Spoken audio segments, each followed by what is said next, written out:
On Wednesday, January 18th, 2023, notice of this meeting was emailed to the press and the Mainland Journal. Notice was also delivered that day to the Egg Harbor Township Clerk and posted on bulletin board in Township Hall. Roll call. Mrs. Bongiorno? Here. Mr. Del Barca? Here. Mrs. Gilbert-Floyd? Here. Ms. Hyman? Here. Mr. Ireland? Mr. Price? Here. Mr. Seppi? Here. Mrs. Sullivan? She's here. And Mrs. Salaki. Here. Here. Okay, Mr. Ireland is away on work duty, and Mrs. Sullivan is joining us from Florida on family business. We need to stand for the flag salute, and if we could take a moment of silence for Lynn Rosenkrantz, who used to work in the guidance department.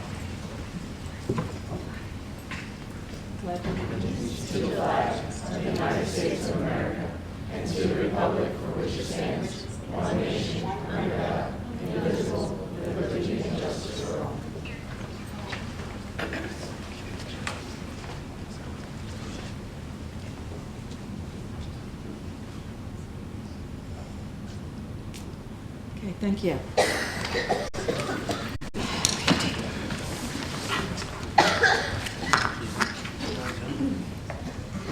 Okay, Dr. Guccio.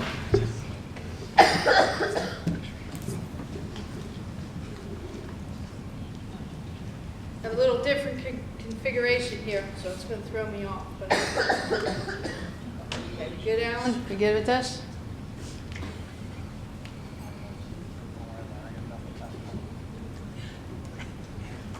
All right, good evening, everyone. This is a very exciting night to be able to stand up here and have the opportunity to recognize our boys basketball team.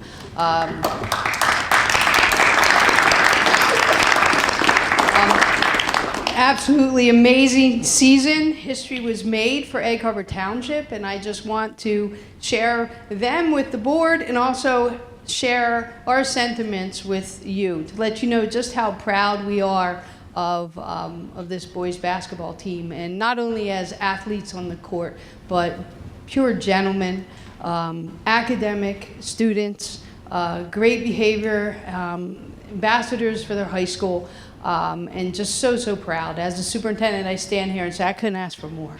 So I want to thank you. I enjoyed the ride. It was so cool to be able to go to the games. How we got the games is another story, but we got there. We got to cheer you on. We got to experience the pride of your wins and the parades that you got. So I want to be able to share with the public, we're recording this, some of the things that they missed. But just your journey. I had a great time putting together this presentation for you. So I'm going to have you guys come on up, all right? Along with your coach and your athletic director and your principal. They're all here, and we're proud of you. So come on up and let's brag a little bit about these great guys.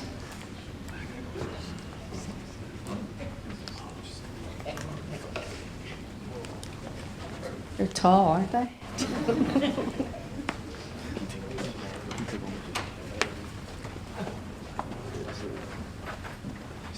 All right, so we're going to tag team this, Mr. Rutledge and I. So season record is 28-6, and they set a school record for wins. So clap, clap, clap. School record for wins. Coach Bell, 100 wins this year he achieved. And 100 wins. Atlantic City Press Coach of the Year. Where's DJ Gurman? Step up, my man. 1,000 points earned this year. Atlantic City Press Player of the Year. Congratulations. J. Nelly Reyes, step up. 136 steals. Third in South Jersey with steals. You see how he grabbed that ball, took it right out of the hands of the opposing team. This team right here is Atlantic City Press Team of the Year. Wins of the season with 28. They're Cape Atlantic League champions. They're South Jersey Group 4 champions, and they are NJSIA Group 4 state finalists. All right, so they're the first team in school history to win the Cape Atlantic League, first team in school history to be South Jersey champs, and the first team in school history to make it to that state final game. So let's not forget that, the accomplishments that they have made. But I told these guys in the locker room, you made history, and don't forget this moment, because this is something you cherish for the rest of your life. You are role models for athletes who are up and coming, but you also for your own children to be able to explain to them this journey. And it's not an easy task what you did. And I want you to realize that, and hopefully you reflected on that. But the accolades, so you just keep going, right? We have Cape Atlantic League All-Stars and DJ and Jay Nelly. Step up again, please. And Jamel Wilkins. Where is he? All right. Coach Bell was selected to coach the All-Star game, Cape Atlantic League. South Jersey All-Stars and DJ and Jay Nelly. And Coach Bell's going to coach the South Jersey All-Star game. And our All-State All-Stars and DJ and Jay Nelly. And the All-State All-Star game coach is our very own Coach Cameron Bell. What I marvel over is just the poise and determination of this team. You have young high school athletes here, and as an observer watching these games, you think they'd get rattled. And I was a coach myself. I coached high school sports for a long time, and you always had a couple athletes, they miss a basket or they miss a goal, and you see that emotion, and they waste a lot of time being frustrated and showing their frustration.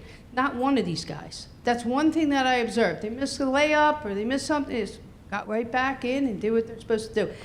And their coach models that. Because I noticed that too about the coach. All right, he may have pink shoes on sometimes, and but he models that poise and determination. And I just marveled over that, guys, how it really contributed to your winning ways, because you didn't let that emotion get in your way. You went right back and said, you know what, we're going to get it next time, and you're going to do it. We heard comments from officials about their sportsmanship, that they were a joy to officiate, which brings a lot of pride to this district. And just all in all, the teamwork from the assistant coaches to your managers to your teammates. There's only 5 out there at one time, but the bench supported, and whoever was called upon was ready to fill in. And that's from what I observed. Now, from your athletic director, who knows more than I do. So, gentlemen, I spoke to you after, your last game, and I'm going to echo some of the things that I said in that locker room. First and foremost, Coach Bell, those of you who don't know, this guy does it all. And when I say it all, I'm not just talking about basketball. Fall season, spring season, he's coming to help out. You need something, Coach, let me know. What do you need? Where do you need it? And that type of attitude is just contagious. That type of spirit is contagious. And that was easily seen throughout you all you boys. All right? I said to Coach after the game, I said, listen, I know you know this. I know it's bigger than basketball. I know it's about teaching life lessons. It's throughout the season, how much adversity did y'all hit? Whether it was injuries, whether it was, just things not going your way, whether it was the officials, whatever it may be.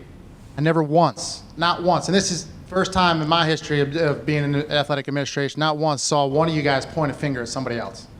Not once. You put your head up, you got back to work, and you did what you needed to do. That's going to take you so far in life. So far in life.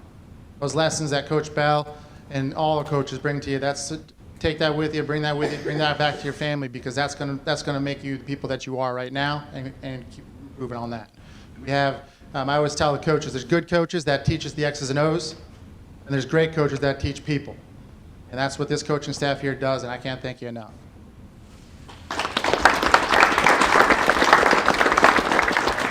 Sure. So I just want to share some pictures that I captured and some the administrators captured and shared with me. But this is Coach Bell's 100th win. That was on the road.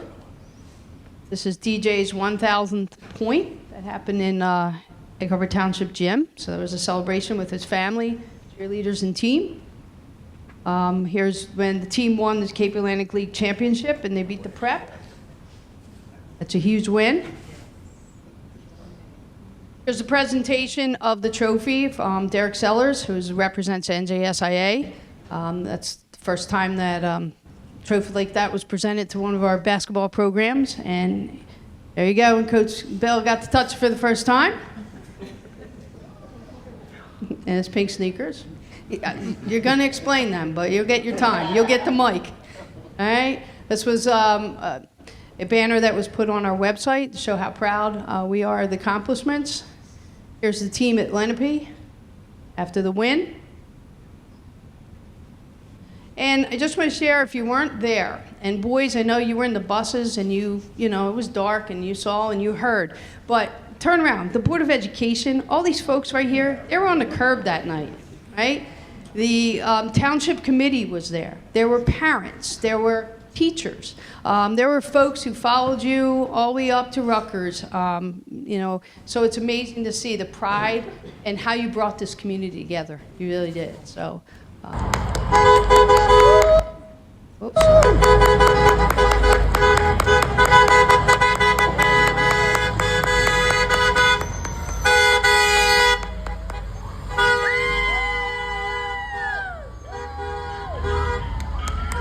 About 200 people there that night. It was awesome.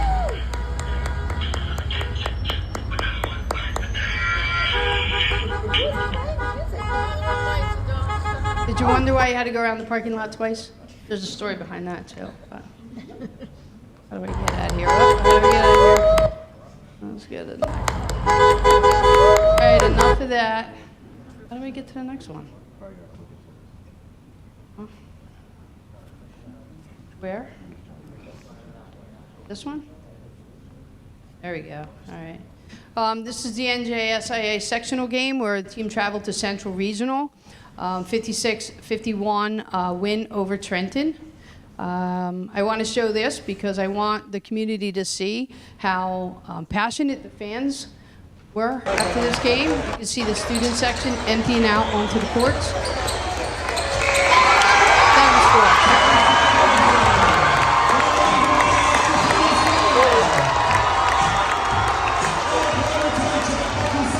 Look how calm the players are.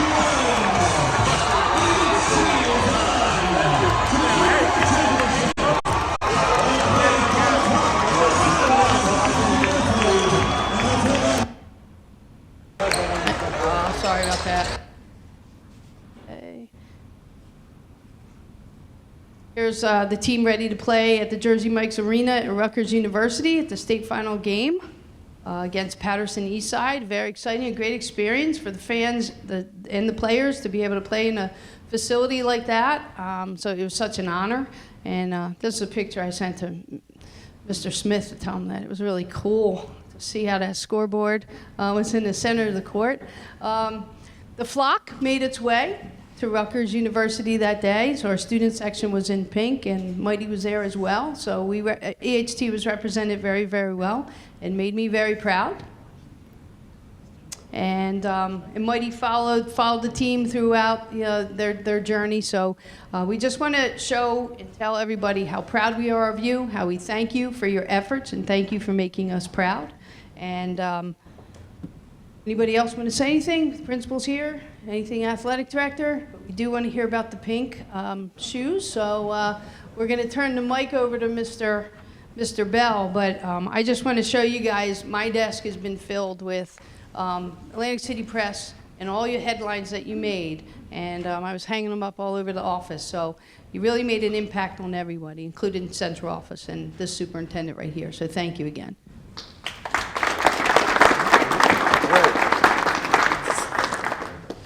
I won't take long, but I do just want to say thank you.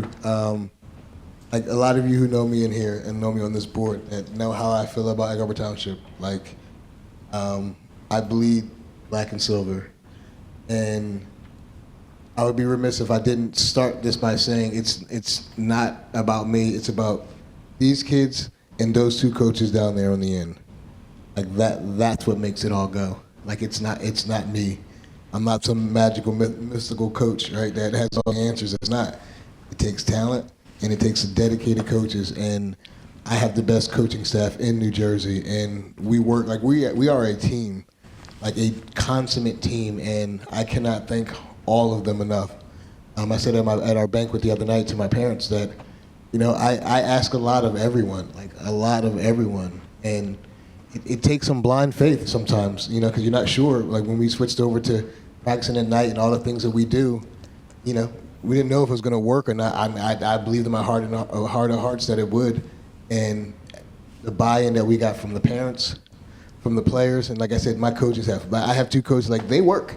Like, they, you know, one Coach Chris, like, he's an administrator himself down in Middle Township, and he works. And the time that he puts in, the time that Coach Maria puts in at the church, like, I cannot thank them enough. And I would walk out of here upset with myself that I didn't acknowledge them, because it's not about me. Like, I'm just a small piece, but every little piece matters. And every single person you see up here, and the people that aren't here because of baseball, and a couple guys sick, they all matter. And it doesn't work if all of us aren't working together. And I thank the board very much. Dr. Gruccio, I thank you. Mr. Rutledge, I thank you. Ms. Perone, Ms. Caruno, because, like, I'm not here, standing here right now, if 7 years ago you guys don't take a chance, right? I know, like, not everyone, a few of you were on the board at the time, and, you know, it was between me and somebody else. I'm just thankful that it ended up being me, and that you allowed me to believe in my vision. And I walked, I'll never forget, I walked into that interview, I had a plan, I had a binder, I had a really thick binder, and I had it mapped 15 years out. Here's the plan, and we're only in year 7. So I thank you very much. Egg Harbor Township, I love you. All right, so we have a little Superintendent's Athletic Awards. First up, Agent Zero, Christian Rando.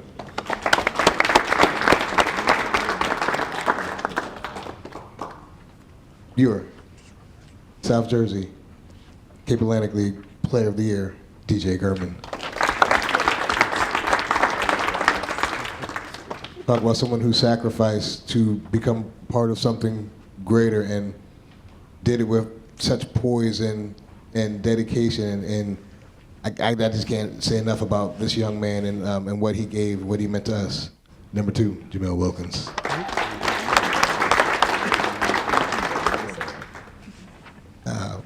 Number 3, this is a little correction on that stat. He's actually number 3 in steals in the state of New Jersey, not South Jersey, in the entire state. Number 3 in steals. Talk about somebody who waited his turn, did his thing.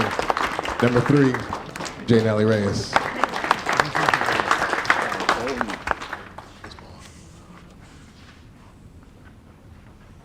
Oh, my guy. This guy, you see the smile right here?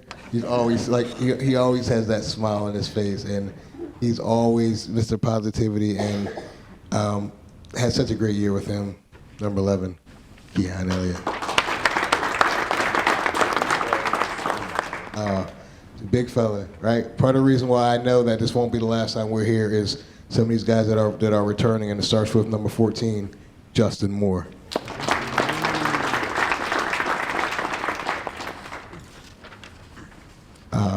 The youngin, sophomore.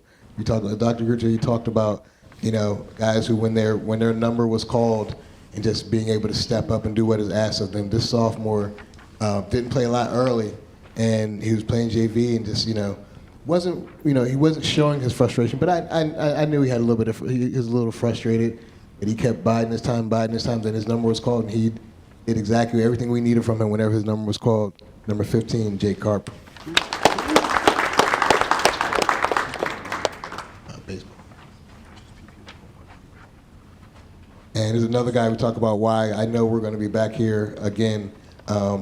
This gentleman joined us this year, and talk about somebody that can shoot the lights out. I mean, shoot the lights out. And a kid that just, he's a worker. He wants to work. He wants to improve. He wants to get better. And I can't wait to see how his game improves.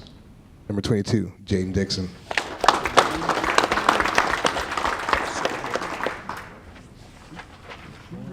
Big fella in the middle who would come in and do some dirty work for us when, sometimes Christian was getting beat up a little bit. He needed a little break. We needed somebody else that had the same kind of strength, and he did the job for us whenever his number was called.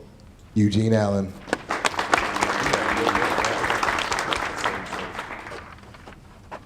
Right on time, huh? You must have knew you were coming up next.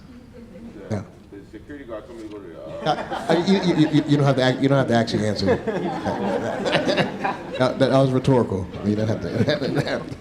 But number 31, the younger brother of Jaden Ellie Reyes, Mr. Jaden Reyes.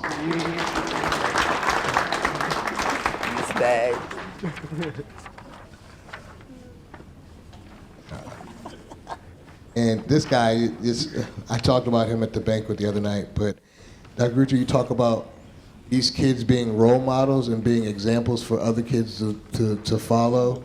I don't think there's a greater example standing up here than number 33, Noah Holiday. Salt of the earth.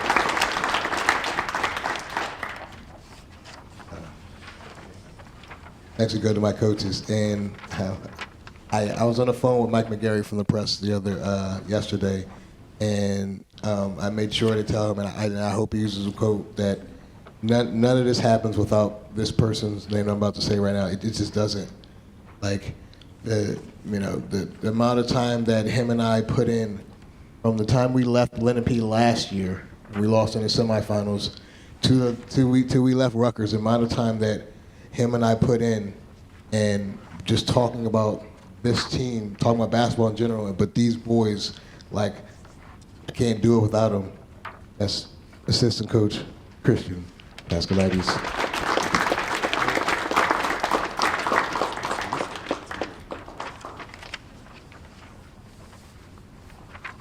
And last coach is here. Like, some of you may have read the article in the paper about Coach Maria, and how Coach Maria spends her time between us and working at the church, and how much she does at the church, and how she brings a level of spirituality. I know it's a public school, I know, but positivity to the locker room that is greatly appreciated. It's needed at times, because we can be a little fiery at times. So you need a little ice sometimes to go with that fire. And she's been with me a really long time, Coach Maria Edwards.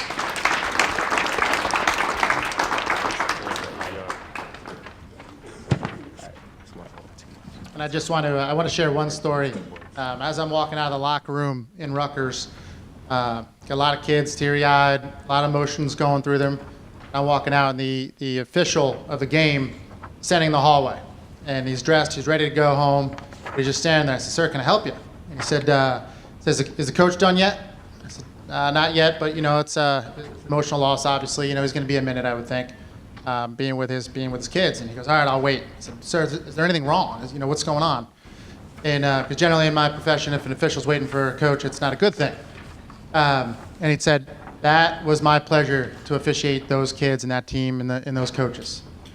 I said, "Well, I appreciate that." He goes, "No, I'm going to wait here, and I need to let him know that, because it was my pleasure. That was the nicest group of kids and the nicest group of coaches that you could ask for." And that, I'm telling you right now, is not a common thing between officials, and it's not a common thing among officials and a tough loss. So I think that's just a little story, one of the many that I could probably tell about Coach Cameron Bell.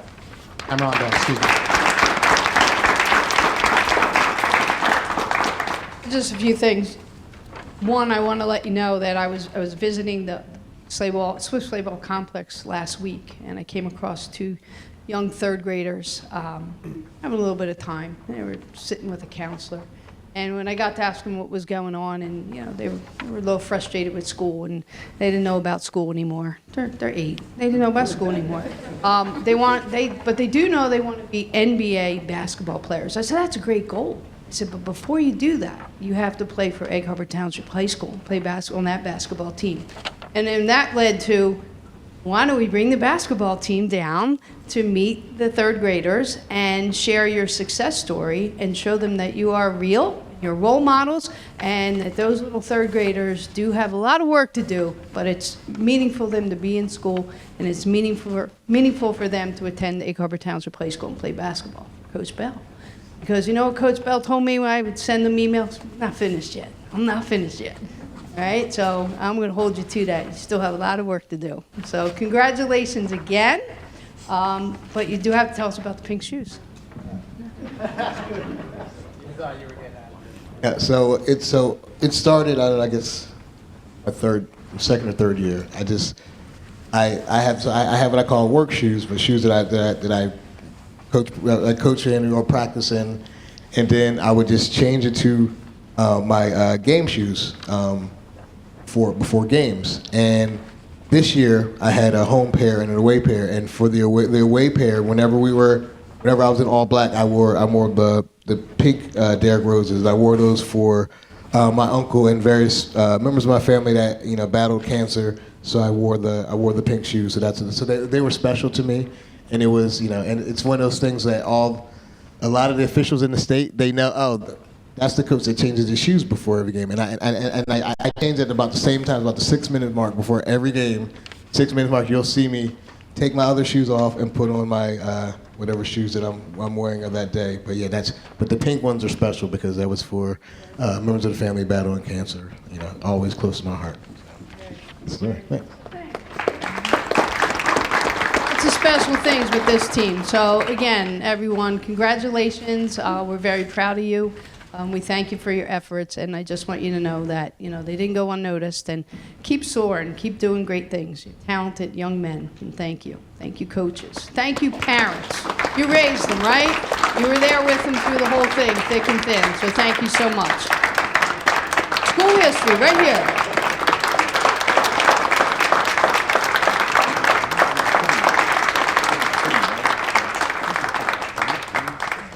Okay. All right. Staying in the athletic department here. I'll let you guys go in a second, but I think you're going to want to hear this too. So the month of March is National Athletic Training Month. And it's an important time to recognize athletic trainers and what they do. I went to school for physical education in my school. A lot of my friends were in the athletic training program. It's a lot. It's a lot of hours. It's a lot of dedication. A lot of learning of the health field. Almost like being a doctor. You got to know everything, right? About the body and what it does and how it moves and then how to take care of it. So there's a lot of knowledge behind an athletic trainer and what they do. And I know some of the boys there. I know DJ, he had some ice and crutches, but he was nursed back to health to be able to play. And Jamil, who was it? In the final game there, you had your ankle taken care of by an athletic trainer. And they're the folks who get the players back in the game. The Super Bowl, Patrick Mahomes, he magically appeared the second half and did very well on his ankle. But that's a tribute to the athletic trainers who do what they do in taking care of our athletes. And that's a story about athletes. But we have two special athletic trainers who do all that and then some. So I would like for them to stand up or come on up here, Jennifer Zepp and Q Lee.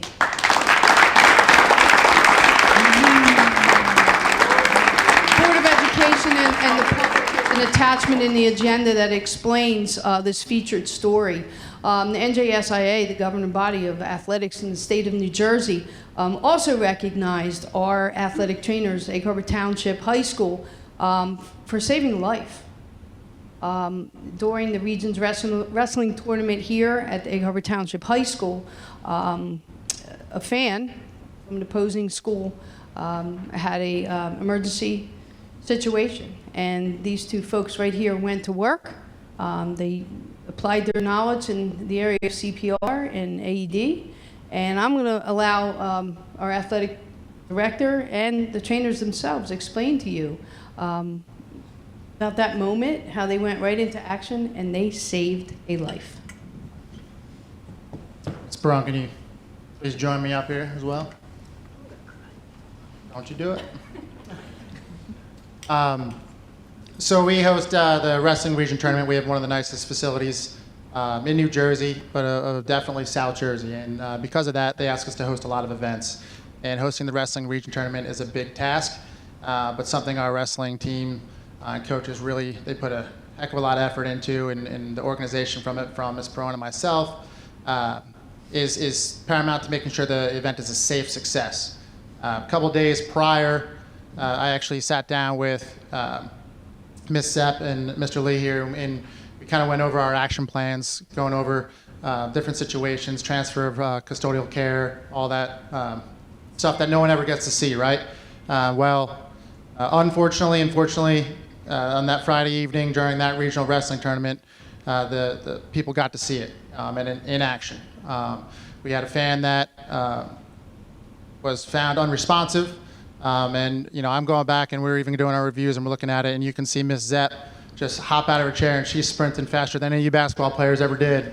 Okay, that might be a lie, but she was moving, and she got there. And Mr. Lee got there, and you can see immediately their training went into queue. And Ms. Perrone was right there on site, and she's coordinating the security and making sure that they have their space to work.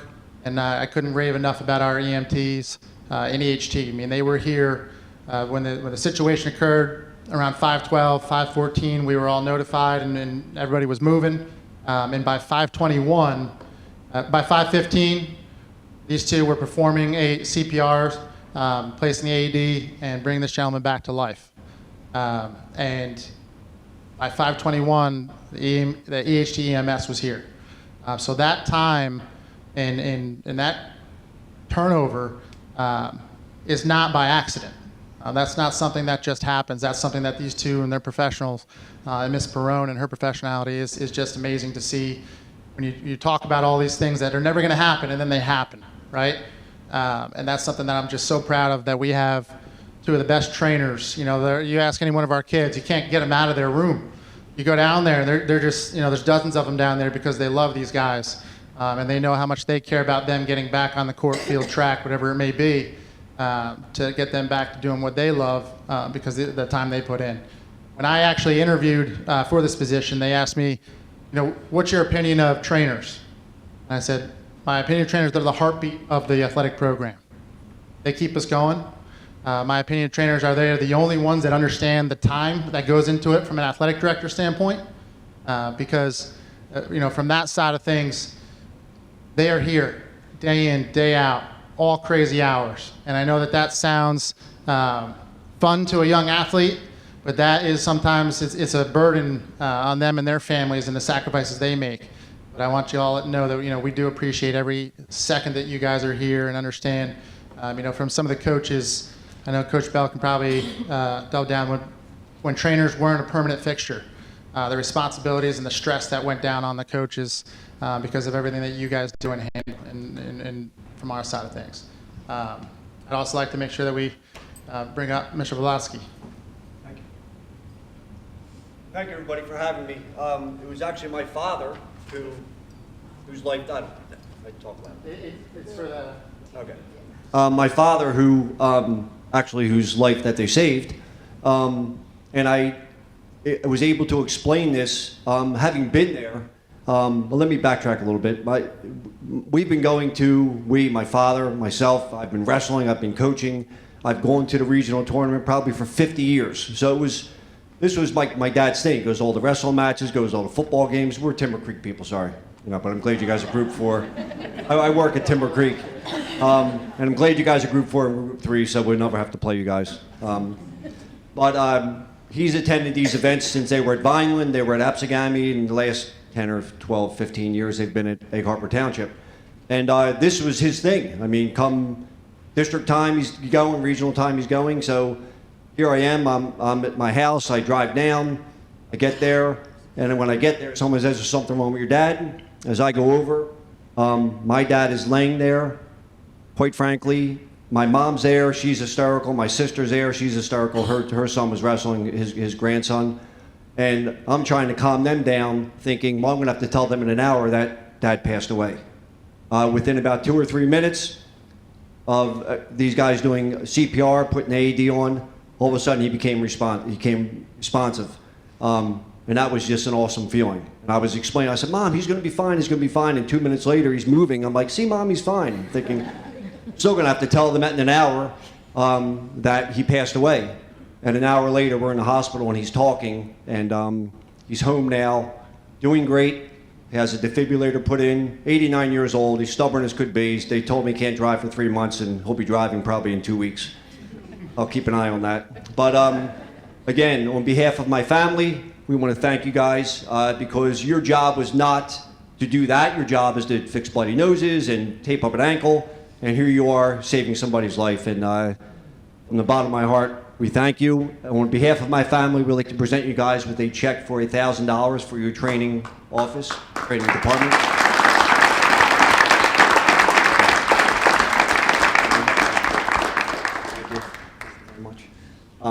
So again, thank you. I appreciate what you guys do. Again, I've been in education for 33 years. I know what you guys do. And again, what you guys did was not in the realm of what you should have to do. But again, on behalf of my family, we appreciate you guys. Thank you.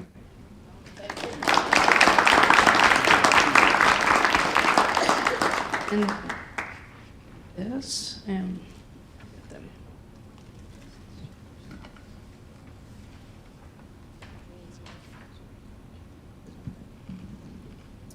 Mr. Q. Lee.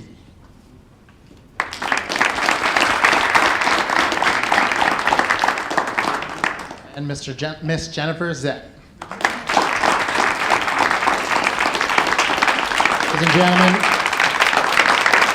Ladies and gentlemen, our Egg Harbor Township heroes.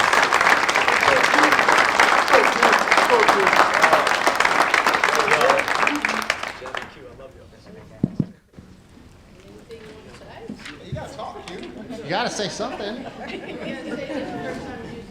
My first time using the AED. Thank you. Thank you. It was crazy, but yeah. I think, what was it, 5 days prior you were teaching coaches how to do CPR? Yeah, and just this past. So Jen also trains all our staff in CPR and AED training as well. So it's good to know we're in good hands, right?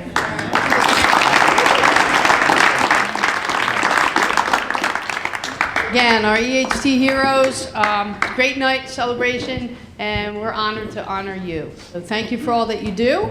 At this point, we're going to move into a budget presentation. So for those who would like to go out and celebrate a little bit more, do your homework, go run a lap. Dr. Brucio? Yes. I'd like to, Oh, I'm sorry. boys, on behalf of the board, we thank you. You made us very proud. We enjoyed coming out and watching you play. And good luck to you. And to our people that saved a life, we're very proud of you too.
Okay, all right, so we're going to get into the budget presentation.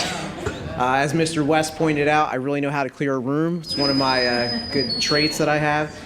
But we'll go through this. Will be really painless. A lot of this information we've already seen in the last couple months with the different presentations that the supervisors and directors have completed, then in addition to the couple that we did in February and January. So goals that we focus on when we're building the budget. Board goal number 3 is continuing to provide the resources to positively impact student achievement for all students and promote academic excellence. So the part that pertains to us is continue to provide the resources. That's what we're really focusing on, building the budget, making sure what we have today we can have tomorrow as well. And then district learning goals 1 and 2 is providing literacy for all and supporting climate, culture, and EHT pride. So tonight we're going to look at some different areas. We're looking at the calendar, the revenues, appropriations, quick overview of your binders that we have here tonight, what board action is needed tonight, and what our next steps are moving forward. So for the calendar, March 2nd, we received our state aid notice, which we all know was really great news for the district. March 20th, our preliminary budget is due to the state. And then right now, we have April 25th as a tentative date for our public hearing. That date is flexible, and that is the time that the board will approve the final budget for the 23-24 school year. So again, board meetings, we've done presentations since November, and we've had discussions as a whole. Also, at the Finance Committee level, we've really reviewed revenue information in a little more detail, since it really is the heart of the budget in the Finance Committee. So in revenues, we have a couple areas we'll look at: breakdown of funds, our tax levy, state aid, preschool expansion aid, Art Besser, which is our federal revenue, and a revenue summary.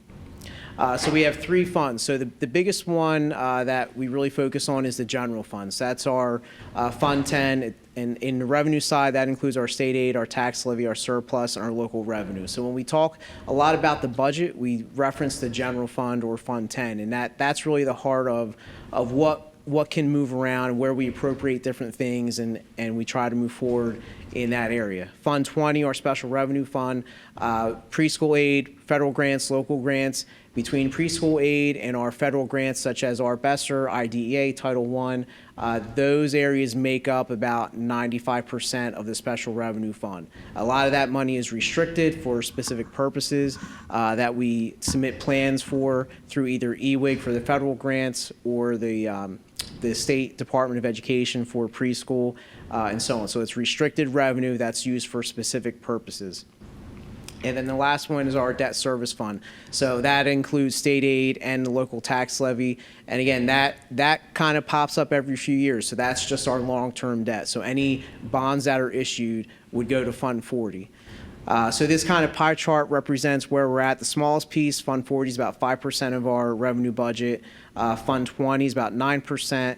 And then obviously the biggest portion is Fund 10, which is 86% of our budget. So if we look at our tax levy over the last few years, you can see we've kind of fluctuated up and down. Most recently, in the current budget, we decreased the levy $1.8 million for a 2.28% decrease. But over the last 5 years, we've had an increase of just over $2 million, which is about 2.67%. And that really is accountable to the state aid increases that we've received. So a lot of districts were over 2% increases per year, trying to keep up with increased costs, such as salaries, benefits, utilities, and all those other areas. But because we had that big infusion of state aid, the district was able to kind of maintain a pretty steady tax levy the past few years. So ratables for next year increased by over $36 million, which is great.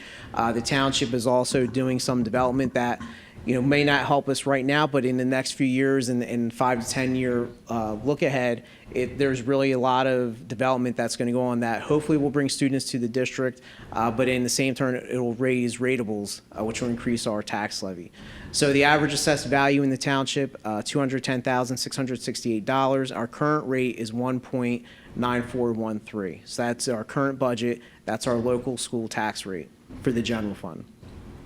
So if we keep the rate flat for next year, we generate $707,000 in new revenue, and that's strictly because ratables went up. So the rate stays the same, but the calculator, the ratables went up, so we would increase our revenue by $700,000 if we made no change at all to the tax rate or the tax levy.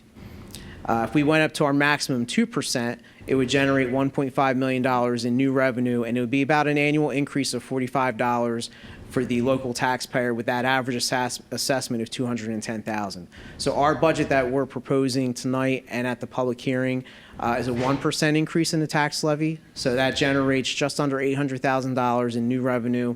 It's 0.2 of a penny increase, and the annual increase is just over $4. So the average taxpayer, by us raising the levy by 1%, would be a $4 increase in 1 year. That other half of the tax levy, the debt service fund, and they are accounted for separately. So when we submit our budget, we submit our tax information to the township and to the county. We separate the general fund and the debt service fund. So remember, debt service is just for long-term debt, bonds that were issued.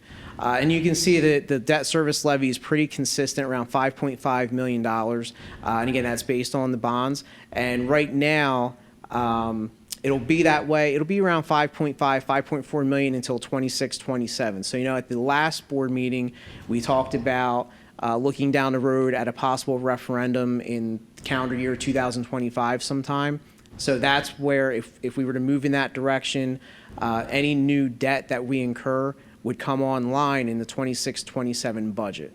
So instead of that, our goal would be instead of that levy going down to say 2.5 million or just under 3 million, we would issue new debt and kind of keep it consistent around 5.5 because we don't want to have big hills and valleys with our debt service. We want it to be pretty consistent as we go through and we do much needed improvements throughout the district.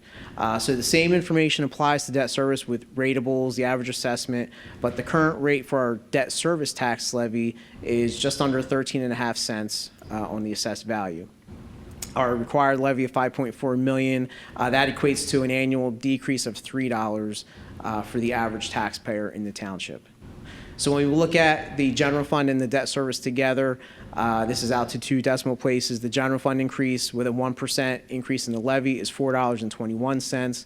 The debt service decrease is $2.74 for a change of $1.47 or 12 cents per month. So that would be the increase for the average taxpayer for the 23-24 budget.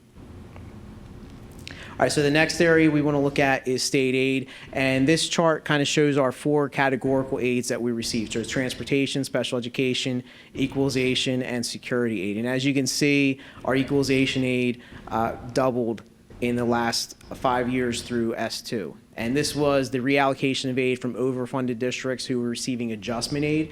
That adjustment aid was decreased, and underfunded districts were given additional aid in the form of equalization aid. So if we look at the 17-18 budget, which was the first year of Chapter 67 or S2, we are at $34.6 million in equalization aid. In next year's budget, 23-24, we'll be at 69.6, which is over 100% increase in equalization aid over that time period. And just to note, 24-25 is the last year of that legislation. So when we're a year from now, when we're building the budget and talking about the budget, we may see another increase in state aid. It won't be as significant as we're seeing in 23-24 with the 11 million. It'll probably be much less than that, but it will be some type of increase based on the legislation alone and looking at the factors that go into that. So we really dug into that at the Finance Committee to look at equalization aid and how it's calculated. So right now we're at our maximum amount, which is not great because then we don't have any room to grow in that area. But the factors change from year to year. So we look at adequacy, we look at enrollment, our weighted enrollment, and we look at other factors that the state pulls from other school districts. So one factor is how much are all districts underfunded. So we're part of the underfunded districts. And in this, going to 23-24, it was about $1.3 billion. So if the state wanted to fund everyone at 100%, they would have had to infuse $1.3 billion on top of the $800 million that they put in their fiscal year budget. So that kind of gives you a rough idea. So we should see an increase, but a lot of it depends on how much money the state is going to put into 24-25 K-12 education. Any new money, that is, I should say. So next, preschool expansion is a big part of our special revenue fund. It's based on our program plan that we submitted in November of 22. So every November we submit that plan. It gets updated. It goes to the Office of Early Childhood Education. They approve the plan, and then that generates state aid that we receive in March, and then we build a budget from there. So for 23-24, we are expanding. We have 5 classrooms in our expansion plan. We're looking to partner with Children Academy, who we just started partnering with in February. So they would possibly house up to 4 classrooms, and then we're looking to add 1 more in-district classroom on top of what we currently have today. So we would have 5 more classrooms in September. So there's 3 parts of the preschool budget. It's state aid, rollover funds, and the general fund contribution. So the state preschool education aid does not pay for self-contained students or inclusionary costs. So the district does contribute to the budget through the general fund. So those 3 areas from preschool, $6.7 million in state aid, $500,000 in rollover funds. So those are funds from prior years within the preschool budget that we were able to roll forward to next year. And to note, when in the general fund, if we have appropriations that we underspend and we have additional surplus at the end of the year, it goes to surplus and it can be pulled in to the general fund budget for different areas or aspects. In preschool, any preschool funds that aren't used we do carry as a surplus, but they can only be used for preschool. We can't take that money and reallocate it somewhere else. It has to stay in the preschool program. Then you can see the general fund contribution is 1.5 million. So we're just under 8.9 million in a preschool budget for 23-24. So the last piece are ARP ESSER. So again, this is all of the American Rescue Plan funding that we've received over the last 4 years from the federal government. And this is the last grant that we have active in the district. So the focus points of this grant was HVAC and ventilation, learning loss, extended school day, and mental health. So we have about $4 million in next year's budget remaining in ARP ESSER. In some areas that we're spending the money in, summer school for 23 for HT Ready, middle school extended instruction stipends, out-of-district tuition, ventilation supplies, elementary playground supplies, and special education-related services, and our new partnership with Effective School Solutions that just went into effect this past school year at Davenport. So those items will account for that $4 million in the federal funding. I know this is a little bit hard to see, but this is a revenue summary for our general fund. And you can kind of see going from top to bottom, the first part, our state aid. Then we have our federal sources, which is $228,000. That's for our semi-Medicaid reimbursement program. That budget number comes directly from the state. So based on our enrollment and our population, the state projects what our revenue should be through that program, and that's what we budget. Then we have some rental revenue, tuition, interest on investments, and the sale of SRECs. We have our tax levy, and then the last item, the $3.2 million for budgeted fund balance, our excess surplus. That number, our goal was to get that as close to zero as possible over the next 3 or 4 years. So what that number represents is appropriations from the last budget cycle that were unspent that we're now using to fund the current budget.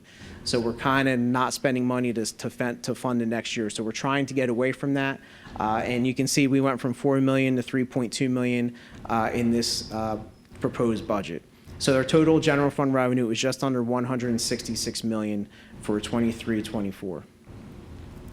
Then you can see our Fund 10, just 166, special revenue 17.5 million, and debt service 8.7. And just remember, the general fund, that's what we're talking about. So that's where we have our transportation, our health benefits, bulk of our salaries, utilities, all those things. It's general appropriations for the entire district. And then our special revenue and debt service are restricted. So that 17.5 million in the special revenue all has an assigned purpose that has to be spent on specific items and based on plans that are approved by the Department of Education. And again, debt service strictly to fund long-term debt payments for principal and interest. So our total overall budget is $192,300,633. All right, so next area is appropriations. So where's all that money being spent? So we have some new personnel in next year's budget. In the special education department, we're adding 3 positions, or we're proposing to add 3 positions, I should say. Under security, we're looking to add a security coordinator. And in facilities, we're looking to add an HVAC mechanic to our staff. On the administration side, we're looking to add a CTE 12-month supervisor. And also in the content areas, under math, we're looking to add a high school algebra co-teacher and an ELA, a middle school reading specialist. And again, real quick on personnel.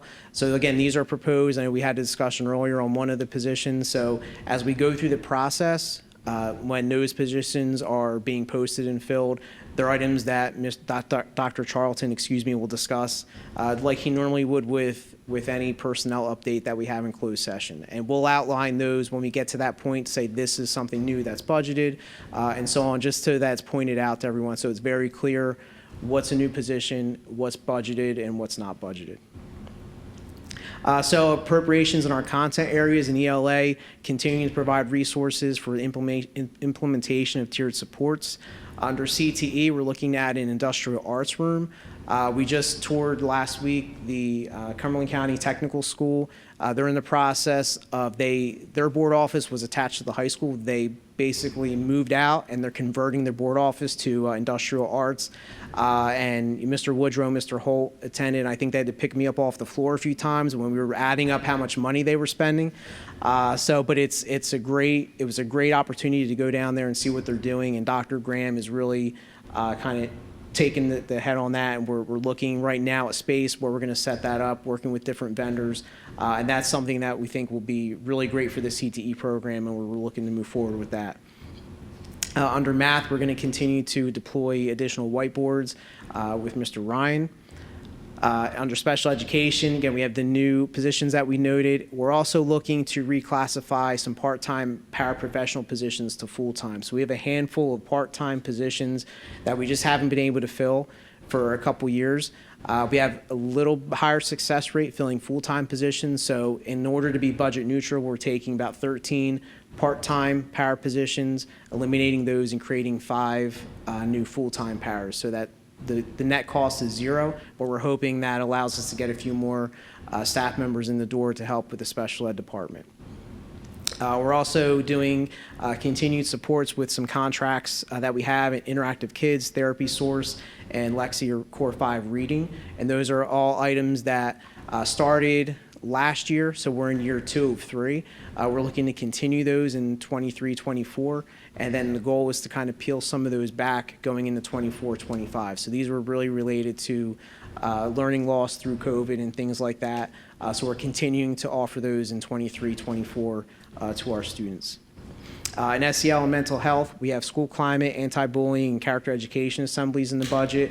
We're looking to add Empathy Rocks and Kindness Counts to our curriculum. Empathy Rocks is more focused on middle school and listening and speaking with individuals and each other.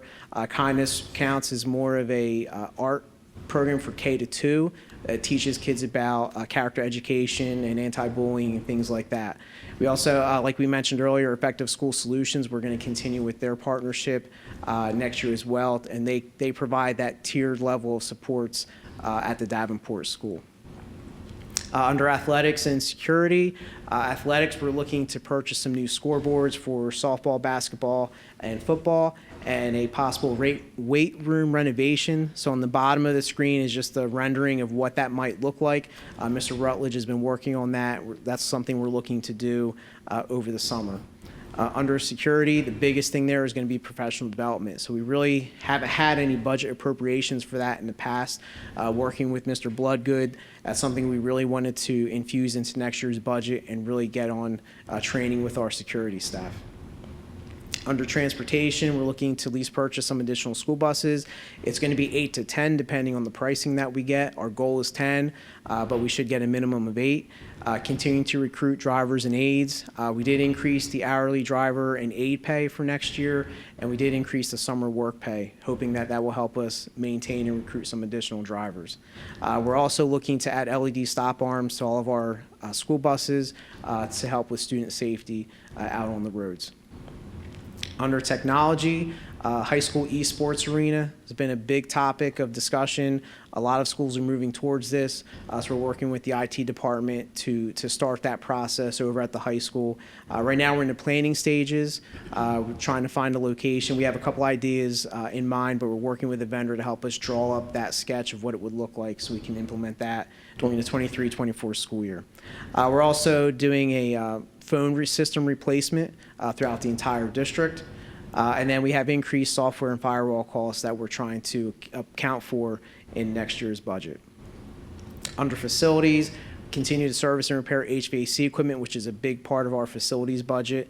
Planned capital improvements, so part of the $5 million that the board was willing to provide each year. So for 23-24, in that $5 million range, we're looking to an Alder elevator rebuild. This is something we have to do. We barely got by inspection for the current school year, and the inspector kind of put us on a final notice that we have to repair that this summer, rebuild it. Building automation upgrades, so we're trying to do the entire district in 1 year. We have some current money that we're doing that. We have our ESIP project that's coming up that's going to address building automation, and then we have our capital investment in the 23-24 budget. So our goal is to tackle as much as we can across the entire district. Phase 1 of the Miller roof replacement is in next year's budget. We also have an allocation for ROD grant match. So the problem with the ROD grants is we're not going to have an analysis from the state as to what's been approved and what hasn't until August or September. So we're putting in $900,000 as our match to any projects that get approved, so that if the board wants to move forward with any of those, we have the funds, because we have to certify that the funds are available in order for us to accept the grant money. If not, if we don't get any approvals from the state, or the board decides not to move forward, that $900,000 can be reallocated to other capital projects at that time. Then additional capital improvements, because of our increase in state aid, we're able to add these things to next year's budget, and they're projects we hope to accomplish. Alder bleacher replacement, Davenport gym floor replacement, a high school door replacement, phase 3, so that would be the final phase of that. High school loading dock rebuild, and then additional professional fees for those projects. Under salaries and benefits, if we look at our general fund salaries, the increase from the current year to next year is about $3.8 million. And then we look at our health benefits, it's about a $2.2 million increase. And our increase, working with our professionals, Brown & Brown, we feel is pretty reasonable compared to what some other districts are seeing. We're in a different position because we're self-funded. So we have a little bit of leeway with how that's funded through this process. But we think we're in a good spot. Part of that $2.2 million increase is money put aside to start a reserve fund, which the district does not have. So because we're self-funded, if we have a couple terrible years in a row, it's possible we could see the rates go up by as much as 25% in 1 year. So we're looking to build that reserve fund that can help offset major claims that aren't covered through our additional umbrella insurance. All right, so here's an appropriations summary. Again, I know it's a little hard to see, but I wanted to try and include all of it on there. If we look at our first two lines, regular and special ed instruction, just to kind of point out our 2-year change is over $5.1 million of an increase in those areas. And tuition, or out-of-district tuition, is up by almost $1 million next year. That number is actually a little deceiving. So some of those expenses were shifted to our ARP-ESSER account. So when ARP-ESSER expires after 23-24, those expenses have to come back to the general fund. So right now it's about $1.4 million that's in ARP-ESSER that will come back. So I just wanted to make sure we were clear on that, because a year from now we're going to talk about those things that are in ARP-ESSER that have to come back. Right now, out-of-district tuition is really the only item in the federal funding that we would need to maintain in 24-25. So we've been very smart. Mrs. Germana and I have worked with Ms. Moss recently to really plan out the rest of the ARP-ESSER funds. We have a lot of good ideas for that, and we've been very cognizant to not budget for anything that would have to come back to the general fund. And those items total about $4.4 million. Next page goes from our related services to extraordinary services, guidance, CST, media, staff development, our general admin, school admin, central services. A lot of those changes are really just salary increases. We really haven't added anything to the budget in these areas other than our increased salaries. And then the final page, we look at some different areas. The first would be maintenance. So the increase in $364,000 is really pretty good, I think, based on the budget that we have. We are accounting for our ESA project to start off this summer, which should show a savings in our utilities line. So we're hoping that that comes through. And then also employee benefits, like I mentioned previously, a $2.2 million increase there. And then those items are about $2.6 million. I wanted to highlight also security is broken out. So before that was kind of bled into different accounts. So say security guards at the high school were charged at the high school and fell under that. We pulled it out because we felt like it was necessary to kind of show that separately going forward, so you can really look at that department and what our expenses are there. And then you can see at the bottom the total just under the $166 million, which matches our revenue amount. All right, so we have your board binders. Pretty much the information we went over tonight and the previous meetings is in the binder. So it's in 8 sections. We have our enrollment projections, tax levy and tax rate, revenue summary, personnel additions, position control roster, lease purchase summary, capital reserve and projects list, and appropriations summary and line item report.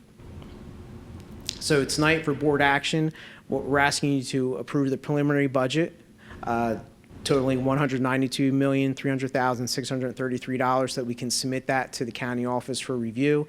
Again, that triggers then the county a checklist review that they go through.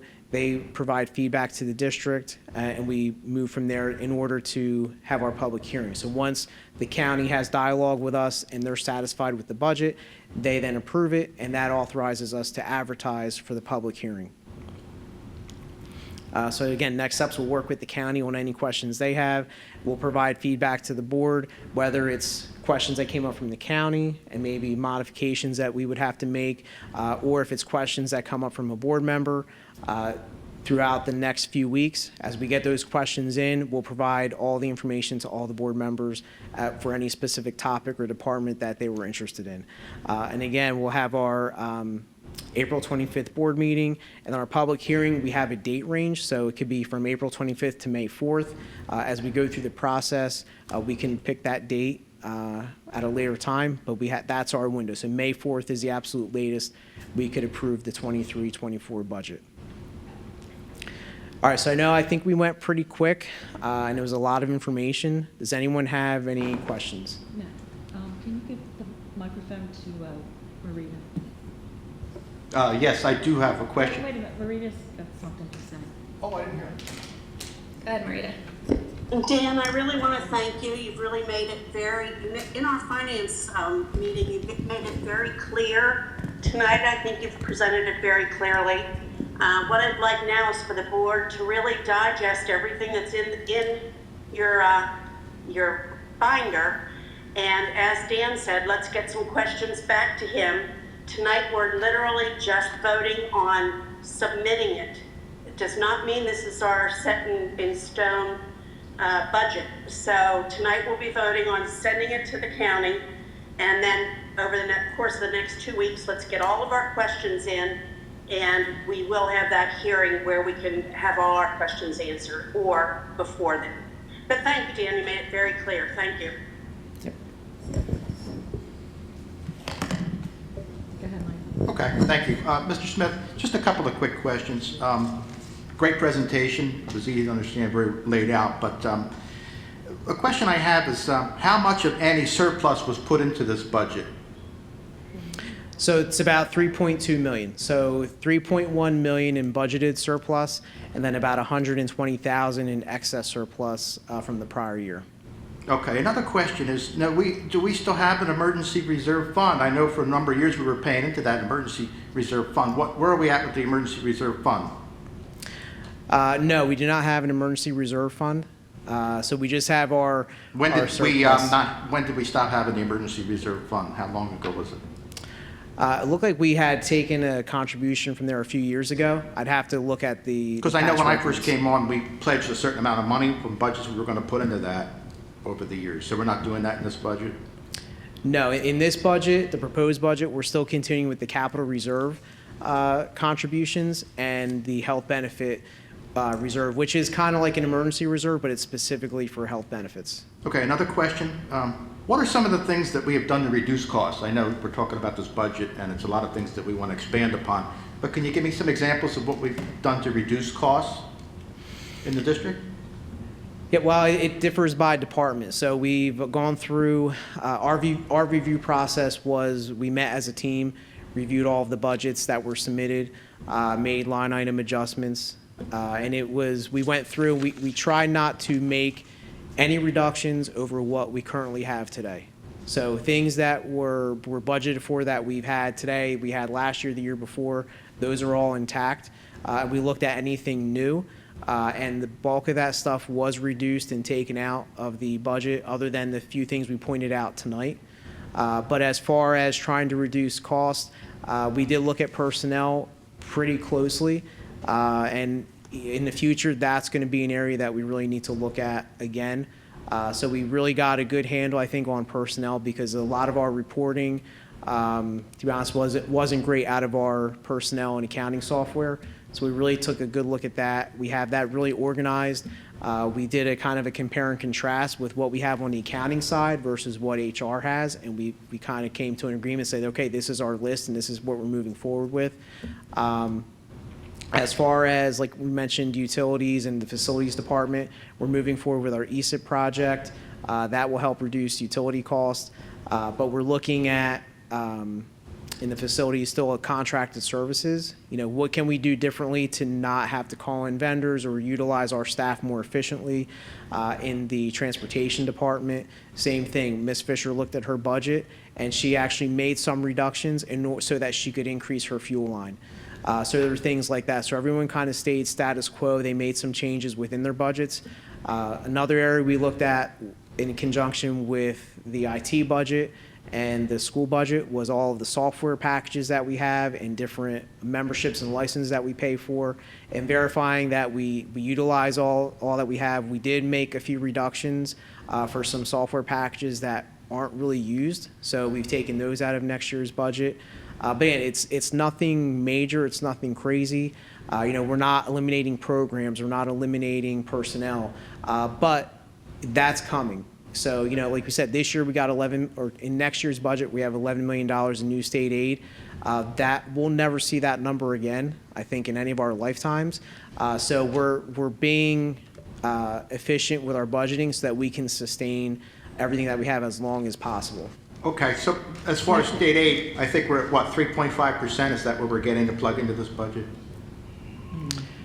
No. So we're at I think it's just under 80 million of our budget is state aid. Mr. Smith, in the binders, is there comparison columns to the different year from this year to next year that Mr. Price would be able to see this from with the reductions in the numbers? Yeah, so you'll see the change. You'll see the Right. 1-year change and the 2-year change. Save your questions. Okay, I after just you have look one at- more after you thing I see want to the add. binders. One more thing I want to add, because we're going to vote on this tonight. The 1%, if we vote and pass this budget and submit it to the county with the 1%, we don't get that 1% back either way once it's submitted. Is that right? Right. So tonight the big item is voting on the preliminary budget and the tax rate. Right. So we're voting on the preliminary budget and the tax levy, and that's 1%. So that's done tonight. That will be 1% increase. Then we can look at the budget later and decide where we might want to make adjustments. Is that correct? Correct, because when the county starts their review, a lot of it hinges on the tax rate and the tax levy. So we really can't go back and change that. But if we wanted to take, you know, we have appropriation X on transportation, we want to eliminate that and add it to facilities or whatever the case is, add it to math, whatever, we have that flexibility, as long as they're not major changes. Okay. Thank you. That concludes my questions for the moment. Thank you. Excuse me, I just wanted to ask if we were going to decide tonight when is the date that we need to all have our questions in reference to the budget, like our questions, and we're submitting them to who? Yeah, you can send them to myself and Dr. Gruccio, and we can, like I said, we'll gather the questions and then send the information out to the full board. I would say if we can do it within the next 2 to 3 weeks, that would be great, because then we have to, if it's anything out of the ordinary, we'd have to let the county office know if we're going to make a change. If any changes come from the questions. I was just going to suggest that I think with all of us, I'm saying for my own self, I think we definitely need a date or some type of timeline to have the questions in to you by a certain time so that you can review them. What would work, Mr. Smith? I would say, You can get back to us, I think, Ruchi, if you want us to think about it. well, I think maybe Friday before spring break probably would be good. April 3rd. April 3rd, okay. And that gives you how much time? Well, we would pick a date for our public hearing. So if you were to ask a question and we change an appropriation based on that, then at the public hearing, we would present that. And basically the public hearing will be, this is what we presented March 14th, and then these are changes we made since then. And we're required by law to do that at the public hearing. I gave you the wrong date, April 6th. That is the Thursday. We were off Okay, April Friday. 6th, So okay. April 6th. I was looking at the wrong month, sorry.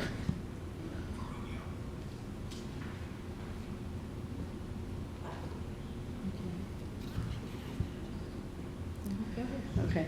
I'd like to thank Mr. Smith and Mr. Mana for the work that they put into the numbers here, right? So as Mr. Smith said, this has been a process. It's been going on since October when we froze the budget, and then we put out, the information to the principals and the directors and the supervisors to look at their wants, needs, and fun things like that, and then the review process. So you were privy to the presentations from the supervisors and the directors, but the review process in the central office conference room was intense. We called people in, asked questions, and we got it down to where we are now. And then these two folks right here took it from there and put this together for you. We have a business administrator and an assistant business administrator who used to be a business administrator. So I have the utmost confidence in these two folks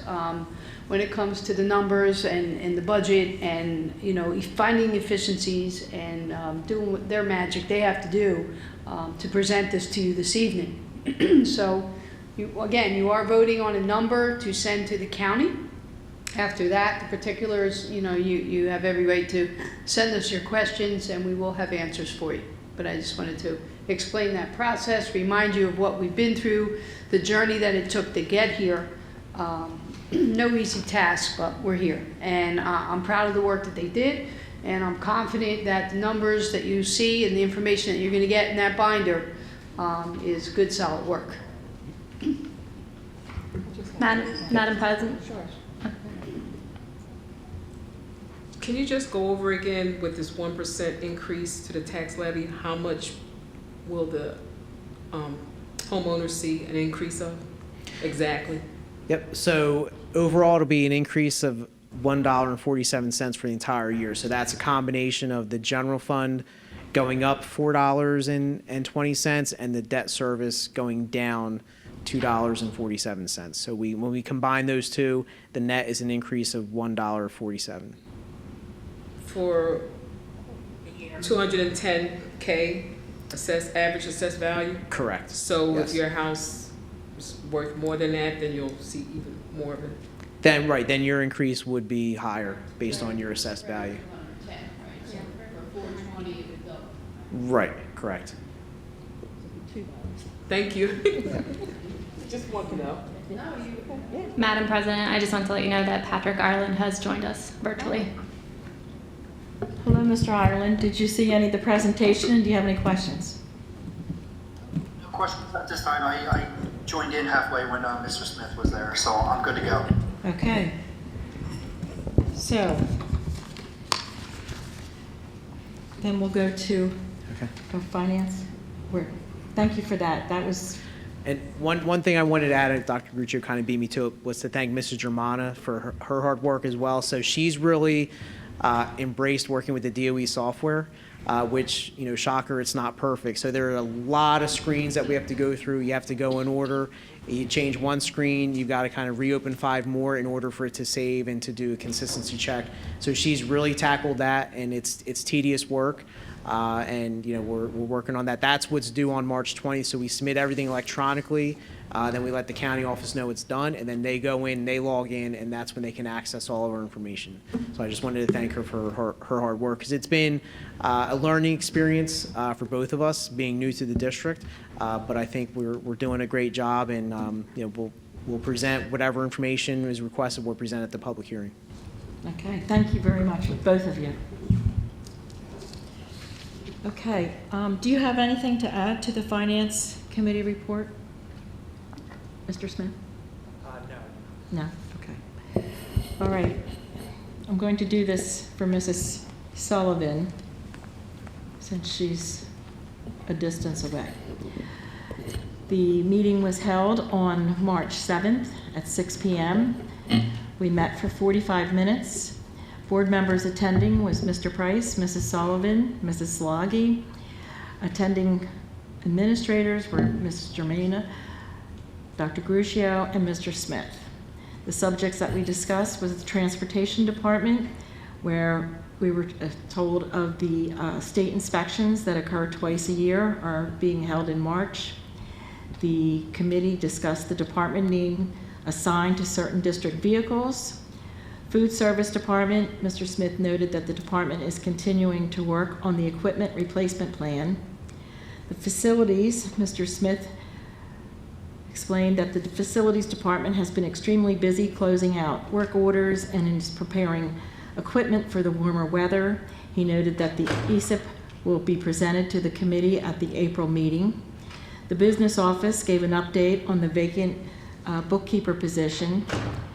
Mr. Smith reviewed on the agenda for approval, including monthly reports, tuition, transportation contracts, professional service contracts, and affiliation agreement with Rowan University. Also reviewed was revenue information and a potential capital project list with the committee. He reviewed the state aid notice, equalization aid, and the proposed tax levy and revenues in general. Mr. Smith noted that the information will be included in the preliminary budget presentation on March 14th. Then the committee recommends moving forward with actions discussed. And the next committee meeting will be held on April 18th at 6 p.m. in the board office.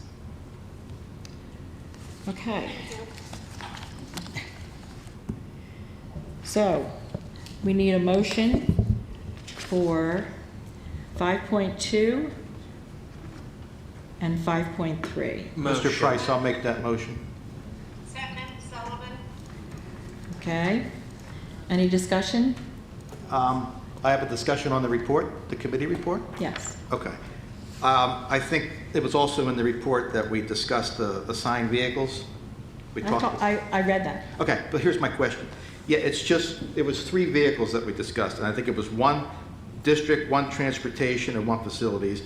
And it was pretty much the discussion that it would be the department name assigned to the vehicles. The vehicles will not be moved. It's only going to be listed correctly on the vehicle inventory sheet. So that's pretty much all it was. I think it was 3 vehicles, right? Correct. So actually, Mrs. Germano and I are meeting with Ms. Fisher tomorrow for our regular scheduled meeting, and that's on our agenda. Right. So it's just a clerical change. That's all. Correct. The vehicles stay right where they are. I just wanted to clarify that. Okay. Thank you. Okay. Anybody else? All right. Roll call. Mrs. Bongiorno, Yes. Mr. Della Barca, Yes. Mrs. Gilbert Floyd, Yes. Ms. Hyman, Yes. Mr. Price, Yes. Mr. Seppi, Yes. Mrs. Sullivan, Yes. and Mrs. Sloggy. Yes. Okay. We need a motion. And Mr. Ireland, I apologize. He's a yes. Okay, Okay. thank you. All right. We need to make a motion for 5.4. Motion, Sullivan. Any second? Okay. Any discussion? Roll call, please. Mrs. Bongiorno, Yes. Mr. Della Barca,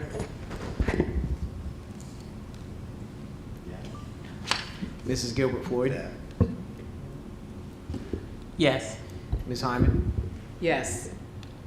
Mr. Ireland, Yes. Mr. Price, Yes. Mr. Seppi, Yes. Mrs. Sullivan, Yes. and Mrs. Sloggy. Yes. Did you do Mr. Ireland? Okay. Okay, Mrs. Bongiorno? For the curriculum report, the date that we had our meeting was on March 7th at 7 p.m. Our length of time of the meeting was 2 hours. Board members attending was myself, Ms. Bongiorno, Ms. Hyman, Mrs. Tamika Gilbert Floyd, and Mrs. Barbara Sloggy. Administrators attending was Ms. Moss and Dr. Gertrio. We reviewed professional development and field trips. There was emphasis for the equity of students participating in the opportunities for field trips. It was stressed by the committee. Upcoming contracts for Hipster and PASS were discussed. Hipster is a platform to capture all of the documentation through the harassment, intimidation, and bullying. Determination and PASS is a screener for social emotional learning for students. Data was shared around the implementation of effective school solutions at Davenport and a student growth that will be presented at a future board meeting. Updates were given around participation of and offerings of the unified sports. Therapy dogs at the high school were discussed again in determining the next steps between curriculum and policy committee.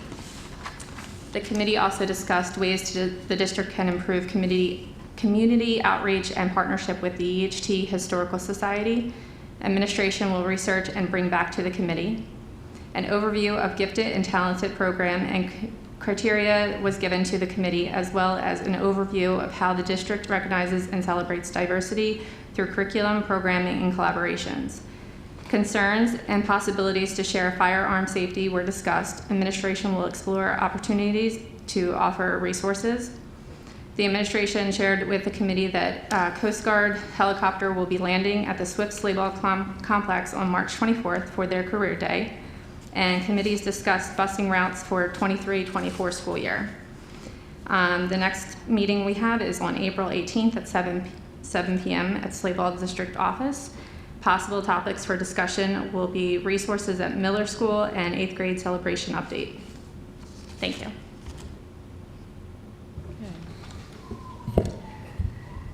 Is there,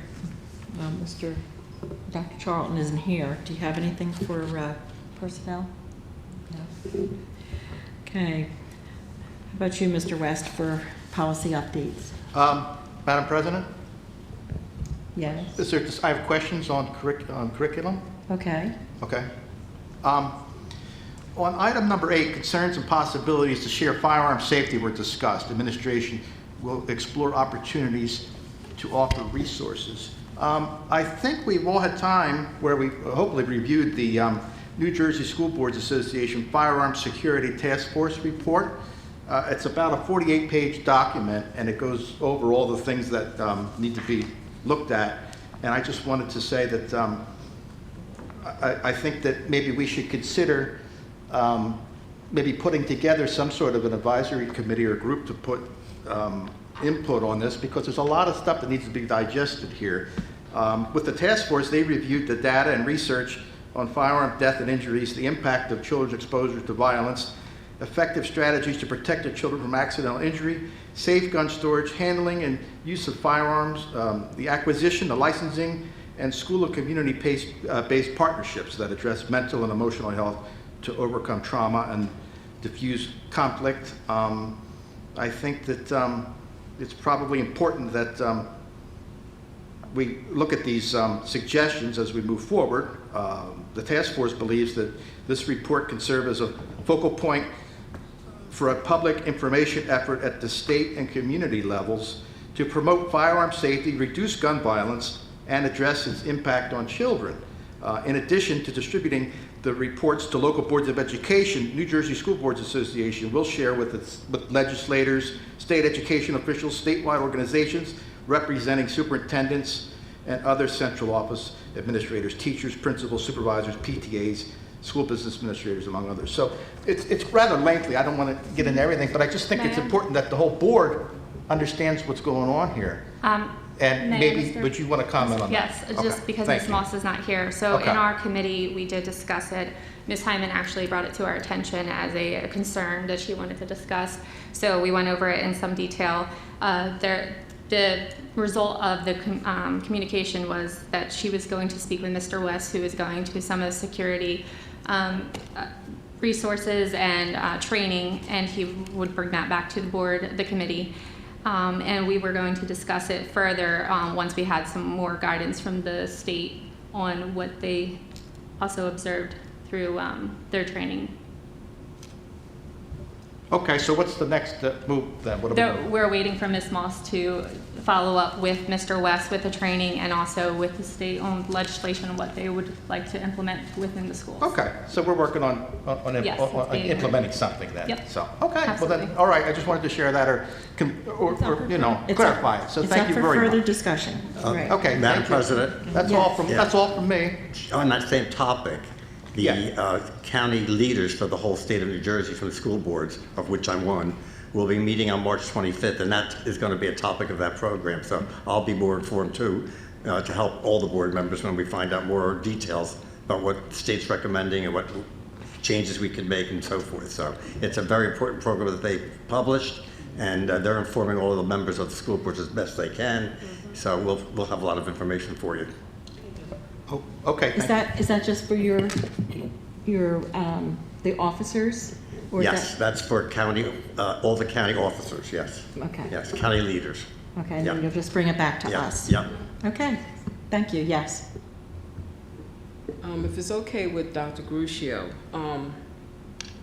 there's a citizen here in Egg Harbor Township. His name is James Bear Pesky. He would like to put together a program to educate the citizens of EHT about gun safety. So he has a whole proposal here, which I'm going to give to you, and I'm going to ask him to contact you to discuss this. If that's okay with you. Okay, thank you. Okay.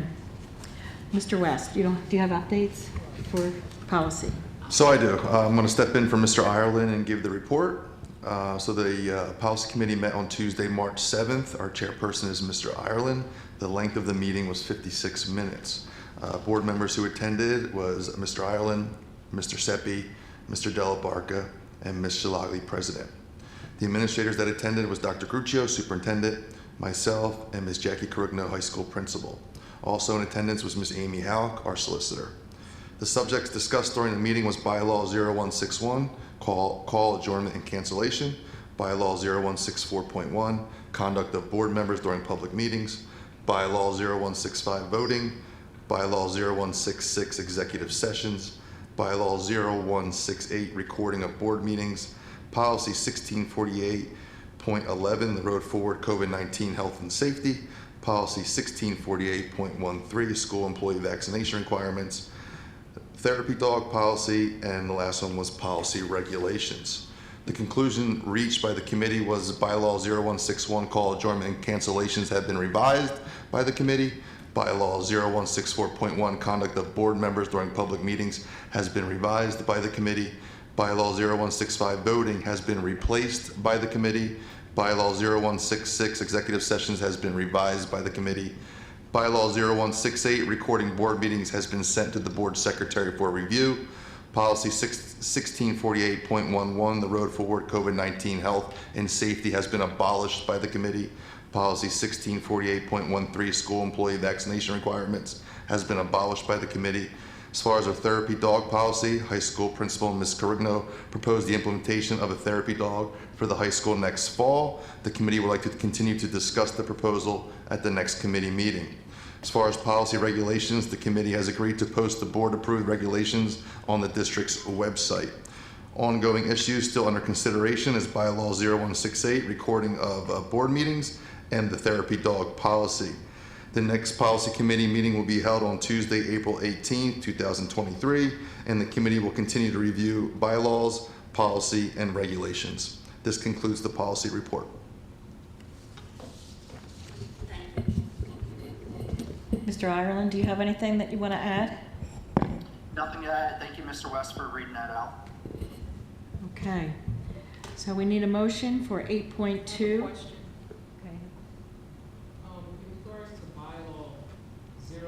Wait a minute, let's do a motion and then a second, and then we'll have discussion, okay? I'll make, Mr. Price, I'll make that motion. I'll second. Okay, now discussion. In regards to bylaw 0164.1, conduct of board members during public meetings,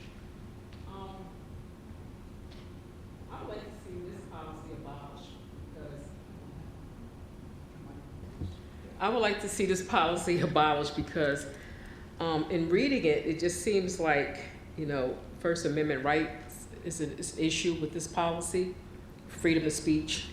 And also the last paragraph is very disturbing about the adjudication of behavior of the board member as a disorderly person in public place. To me, we have Robert Rules of Order, we have Code of Conduct for board members. Why do we need this? This policy is over 20-some years old. I think it needs to be done away with. Mr. Ireland has. Go ahead. Go ahead, Mr. Ireland. Yep. Can everybody hear me? Yep. Okay, so we brought this up in policy committee, and and we're one of the only districts out there that actually has this. Exactly. So I sent it out to the other chairs of all the county, and they actually want to adopt this at their schools because we're supposed to be leaders for the school board. We're speak on behalf of the board and the education department and everything like that. So they're actually going to adopt it at the state level and most likely put it down through Strauss Esme. So yes, we are the only ones right now, but we're the leaders of this right now. And the only thing that we changed is we took out, we just put a couple words in there, is they and then have, and instead of he. So we added a little bit more just to update it. So yeah. Madam President, I think we should put it back to the committee to discuss and review again, since we have the suggestion coming from a board member tonight. Madam President, I'm requesting the same thing. I think it should go back to committee because Okay. I have a couple of things about, I'd like to just comment Mr. on. Ireland, can we put that on hold into the next meeting? Well, I think we should have brought this up prior to the meeting when I we agree, had this discussed. But I agree on that. I think we should move forward. We are the here's my- trendsetters rather than the followers in the districts. Here's my question, Madam President. I didn't quite finish my question and my comment. Okay, it specifically says if the board president determines this, if the board president determines that. What if it's the board president that's the person that's creating the problem? Then who would? The whole board. The whole board. So why can't we leave that, excuse me, so why can't we leave that part out and just have it any board member instead of just the president? Couldn't it be any board member? I mean, I'd like to discuss this further in committee if it would be possible, but obviously. It should have been addressed by 4 o'clock yesterday afternoon and not in the middle of voting for it. That's why we have questions that we submit. No, there was no questions submitted or comments that were submitted to the Well, we've tabled things administration. before when things have come up and, you know, I want to table it. Okay, I'm not going to Mr. vote on it as it stands. I think the lawyer should look at this policy because you could be facing a lawsuit. So I will. If you keep this in place. So I will say that I have looked at it. This, I believe, comes from Strauss Esme, which is also a lawyer service as well. I could be wrong, Mr. Ireland, but that was my understanding when this originally came into effect, that that's where this came from, but we can defer to that. This is just telling you how you run your meeting, and that if somebody is out of order, what your process is, so there's no surprise if somebody is out of order. And it does allow you to make sure that when you're in the public and when you're having a disagreement, and this board, to my knowledge, has never had this happen, but if 2 people or if multiple people are to the point where they are out of order and the board business cannot be done, that the board president can say somebody is out of order. And if the board disagrees with the board president's ruling, it very clearly says what the procedure is to overrule the board president in that discussion. So what it does is it provides you with an explanation as to what that protection is for the Board of Education. Go ahead. I think when we say that when the comment is made, is there any discussion? So when that said, is there any discussion, whether the question was given at 4 o'clock, whether it was, given at the time frame that's allotted for questions on the agenda, I think, and we've always said this, having a discussion about a particular item is always healthy. And this is kind of considered our work meeting, and there's times we say, the public will see our work. Like we don't always agree on certain things, or we may have different point of views. And I think that this is the right time to have the discussion about it. And I think one of the recommendations was that we send it back to the committee to look at it again. And I do think that's a good idea, that we have a discussion about, look at it again, because I think what it is that although you may not have to use. So we would never have to use this, this wouldn't happen. I think the one thing that kind of stands out is the disorderly conduct. I mean, the disorderly person. It could take 2 seconds for somebody to say, well, hey, listen, we think that you were so out of order that we need to file a charge against you. And we just don't want it to get to that. And I understand about the, kind of this, I guess, I guess the vein of thought was, well, as a board, we can utilize this to police ourselves. But I do think with having the ethics and our norms and things like that, I think that we need to kind of lean on those and really relook at this, because, you know, let's say if the discussion gets very passionate and very heated, which it can, and which it has in the past. I mean, we've had some hot discussions that happen on right here in the public, and they happen, but I don't think that we would definitely want to get to the point where someone will be, you know, hit with a disorderly conduct person charge. I just think we need to rethink and look at it again, because we're all volunteers of our time, because we care about education, because we care about children in the district, and it does get a little passionate sometimes. And whether it's in our, you know, for my side, let's say when I say my side, my point of view of a particular issue, doesn't mean that I can hush up the person who has the opposite opinion of me. And we have a tendency, we may not intentionally do it, but we do that sometimes to one another. And whether I agree with it or if this person, you know, has too many comments, I think we need to relook at this and think about it just as a board and how it would affect us. And I would say that if you have a certain concern, then, and I apologize, Mrs. Sluggy, for jumping in. That's all. I'll stop. I just wanted to say that I understand this is just to discuss it, but we didn't realize that there was a problem, and if it had been addressed, then we would have known that there was a problem, and the committee chair could have done something about it then, not that he can't now, but we would have known that there was a problem in the wording or whatever. The chair says he does not want to take it back. Now, I don't know if we should take a, what's your? I'd like to make a motion, please. Could I just jump in for 1 Could second? I make a motion? Wait. I'll wait, thank you. So 2 things I want to point out. 1, I can understand where you're coming from with the last paragraph and that concern. So if that's something that you guys want to discuss and it ends up going back to the board, maybe there's a compromise there. The second thing I want to say is there is a motion on the table right now for the policies as is. So you have 2 choices. You can either vote as is, or somebody could make a motion to table that particular policy. You would need a second, and then you would vote on just tabling that one policy. And then if that passes, that's tabled, and then you continue on with your motion for the remaining items. So those are your options right now. Madam President, before Yes. we take a motion, I just wanted to say that Marita and Patrick were waving. Okay.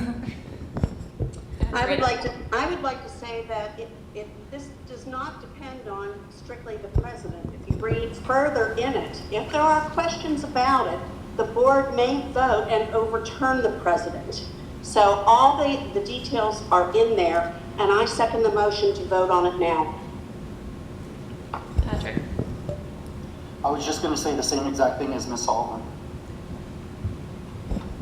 And I think it's a shame that we're going to let this policy go through because, you know, for board members who volunteer their time, we don't get paid for this. We volunteer for this, and we're doing it out of the kindness of our heart because we care about children, we care about this district. To have something in policy that a board member could have a charge as a disorderly person, to me, it's outrageous. And I can't believe that we're even sitting here talking about this. And just to say this, and it's very discriminatory in one way, and it's biased because if you have a board president that, in their opinion, this is what it says, that the board member is exhibiting conduct that's unbecoming of a board member, and she has, say, 5 board members that always vote with her, this person could end up with a charge. So it's not fair, it's not equitable, and it's discriminatory. And not to mention it violates your First Amendment right to free speech. Because whose opinion is it whether you're saying something that's unbecoming? And who's going to define what that is? And what are some examples of conduct unbecoming when someone is speaking? I would think that it would be yelling, screaming, threatening, it just because a difference of opinion, I don't think that that's what that is inferring. Maybe when someone's passionate about something, their voice may raise. I mean, that's cultural. Some people express themselves that way. It doesn't mean that they're being aggressive or their conduct is unbecoming. It's just the way they express themselves. So that could be misinterpreted as someone acting out or being aggressive when it's not. That's the way they express themselves because you're passionate about a certain topic. So I just think, we have Robert Rules of Order, we have Code of Conduct. Why do we need this? To me, it just seems like, this is for a particular person, and I don't think that it's fair. I don't think it's equitable, and I just don't think that it's something that we should even be discussing. And I think I'm very embarrassed by this policy. I don't think it's for a certain person. It could be. Can we make a motion to table it? Madam President, I would like to rescind my motion to this item, please. I'd like to rescind my motion. I can't, because I'm going to vote no, I can't be a person that made the motion because I'm going to vote no. So I need to rescind the motion that I made. Am I right? So right now there's a motion on the table and a second to support. Before you rescind, I believe Ms. Gilbert Floyd was just making a motion to table. Yes, I would like to make a motion to table. And I would like to make a motion to rescind this motion that So I made. before you make a motion to rescind, would you like her to finish with her motion to table because that might resolve your motion to rescind? Yes, that sounds reasonable then. Okay. Got it? All right. I'd like to make a motion to table 0164.1, conduct of a board member during public meetings. So someone would need to make a second. Second. Okay, is there any other discussion? Okay, so. Okay, so. Wait, so what are we voting on? Right, so, yeah. right, so we'll do a roll call vote. This is to table 8.3, which is bylaw 0164.1. So you're voting yes or no to table that policy. Mrs. Bongiorno? Before we table it, I just have a quick question. So if we table it, it goes back to the committee for a review of the full policy and then will be brought to the board again for a vote? Or is it tabled till the chair decides to bring it back? Right, so I'll let Ms. Elko answer that. So it's typically both. It would be tabled until it comes back to your next meeting, but you can also at the same time request the committee to review. I'm gonna vote, so for just this one policy, right? Yes. For to table it. I vote no, not to table it. Mr. Della Barca? Yes. Mrs. Gilbert Floyd? Yes. Ms. Hyman? Yes. Mr. Ireland? Oh, hold on. No. That was a no? Mr. Price? Yes. Mr. Seppi? No. Mrs. Sullivan? No. And Mrs. Salagi? No. So the motion to table does not pass. I would like to make a motion to vote on the policy. So you already have a motion on the table in a second. Although Mr. Price is saying he wants to rescind his motion because he's not going to support it. So therefore, someone would have to make a new motion for policy. Motion. Second. Now I'm confused. I don't know what we're voting for. The whole thing. Okay. I guess roll call, Mr. Smith. Mrs. Bongiorno? Yes. Mr. Della Barca? Yes on everything but 8.3. No for that. Mrs. Gilbert Floyd? No for 8.3, yes for everything else. Ms. Hyman? I'm going to say yes for everything except for 8.3 because it's unconstitutional. Thank you. Mr. Ireland? Yes. Mr. Price? Yes to everything, no to 8.3. Mr. Seppi? Yes. Mrs. Sullivan? Yes. And Mrs. Slocum? Yes. And I just had a request that, that the committee still look at and review the policy.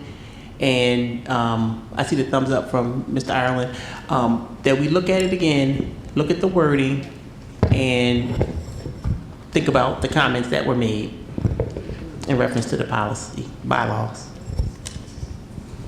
Patrick, you can speak if you have to. I hear that, Mrs. Gilbert-Floyd, and we'll definitely bring it up in the committee. But yeah, we'll bring it up. We'll talk about it. Thank you, ma'am. Okay, now we're going to open to the public. Does anybody have anything they'd like to say?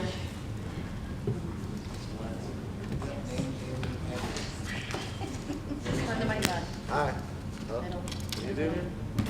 Hello. Hi, my name is James Gurman, 114 Glen Ave.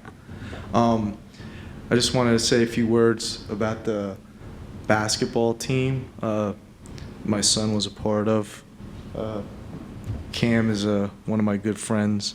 It was a great hire when he got hired. If he didn't get hired, this never would have happened. I would like to implore the board to really take a good look at opening the school district up for students from other communities, making it a choice district. Because over the last 3 to 4 years, we've had a special group of kids and athletes come through this, the youth basketball program, and it's something that it cannot be duplicated year after year.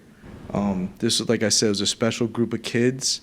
I mean, on any given year, you may have one athlete come through that's a difference maker, and that one athlete might decide to go to a parochial school, or, the basketball, the school in all sports is competing with other districts that are choice. Atlantic City, Ocean City, Mainland. I mean, these kids are all from Egg Harbor Township. They all decided to stay. And like I said, it's a special group of kids, athletes. If the township wants the athletics to keep on the pace that it's going and be successful, you guys are going to have to open it up to choice to give these coaches a chance to succeed. I don't know what that would take, but like I said, it's something that needs to be taken a hard look at, and if possible, to expedite that process as fast as you can, because I know, like Cam's my friend, his son is coming up, and his son is a very talented player, and there are kids from other towns that want to play with his son, but as of now, they can't. They're going to go to Holy Spirit. They're going to go to the St. Augustine. They're going to go to Mainland, whatever the case may be. But, my son's graduating. All my kids went through Egg Harbor Township. They were all fairly good athletes. They played various sports. And I'd like to see, the athletics in the school district, have this happen, all the time instead of just once in a lifetime. So, that's all I have to say. Thank you for your time. Okay, thank you. Yes, ma'am. Jennifer Germana, 104 Drexel Avenue. Since it's Athletic Trainer Month, I wanted to say my son was a 4-year athlete here, and he experienced Cooley and just absolutely adored him, just like all the other kids. I can't even talk. And then he spent 4 years in college. And to this day, he will tell you that he has never had a better trainer than Q. And I just wanted to make sure that everyone knows that we really provide a great service for our kids. Nothing work-related, just personal. Thank you. Anybody else? Okay. You have your board calendar. I need a motion to adjourn. I'll make that motion, Mr. Second, Price. Bonjorno. Go ahead. Did we have, can I say something before we done?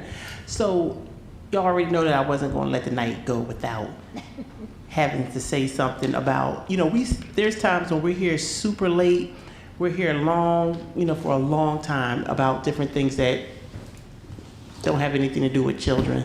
But tonight was so wonderful. And you always know I say this all the time, as a graduate of Egg Harbor Township High School, the class of 1993, way back, a long time ago, before any additions. But I was going to the games for my daughter. She's a cheerleader for the basketball team. I was going for her, people like, your daughter cheer, you go to every game for your daughter? Yep. That's how I started out. So I was going for my daughter, and then I started watching the game. And I was like, wow, these boys have grit. They can play. And I just, and as an alumni, I'm like, listen, we're going all the way. So I think I missed 2 games, Lenape and another game. But I think the most exciting part was when we beat St. Augustine Prep and when we beat Holy Spirit, because they can have students from different areas come to their program. And we had our Egg Harbor Township students here playing and winning. And even, I went to the Rutgers game when we played at Rutgers, but one of the most exciting games also was the Trenton game, because no one thought we were going to beat Trenton.